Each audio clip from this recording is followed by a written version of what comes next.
मध्ये आपल्या सर्वांचं स्वागत। आज बावधन मधील बैलांचा हा शेवटचा दिवस ट्रेनिंग द्यायचा, तर कशा पद्धतीने दिलं जातं आपण वारंवार दाखवत आहोत। तर आता ही सर्व बैल ट्रेनिंग साठी आलेली आहेत। तर आजपासून बैलांना ट्रेनिंग दिलं जाणार नाही, आज हे शेवटचं ट्रेनिंग। जवळजवळ 2-3 दिवस चांगल्या पद्धतीने ट्रेनिंग दिलं जातं आणि बैलांना सराव चांगल्या पद्धतीने दिला जातो। तर आता बरीच बैल आहेत, इथं बैल आलेली आहेत। साधारण अशा पद्धतीने ट्रेनिंग दिलं जातं, ते आपण दाखवणार आहे।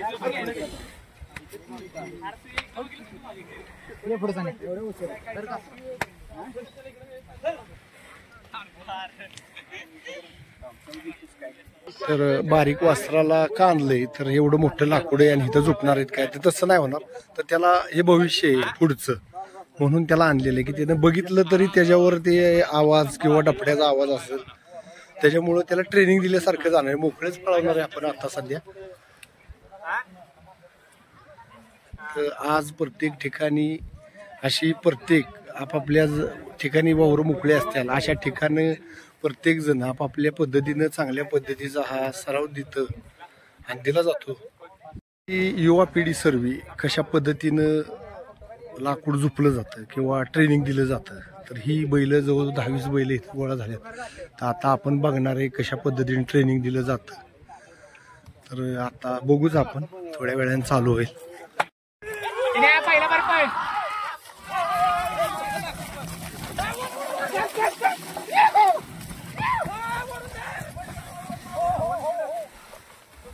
अशा पद्धतीनं बऱ्यापैकी ट्रेनिंग दिलं जाते बैलांना।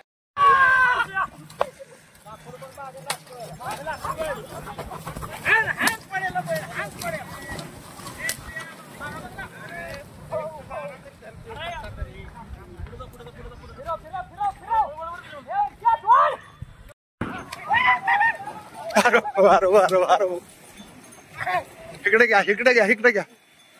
आतला पुढचा कासरा आहे का ना?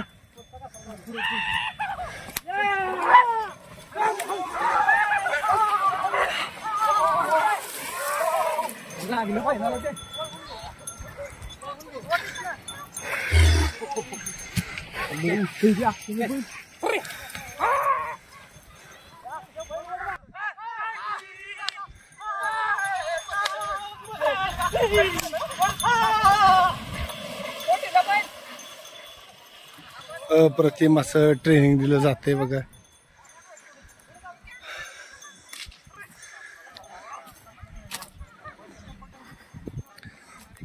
प्रत्येक ठिकाणी जी वाडा असतील, जी खुता असतील, ते आपापला सराव अशा पद्धतीनं करतात। दरवर्षी त्यांचं नियोजन असतं। होळीला, होळीच्या दिवस अगोदर 2-4 दिवस, महिनाभर ट्रेनिंग हे चाललेलं असतं।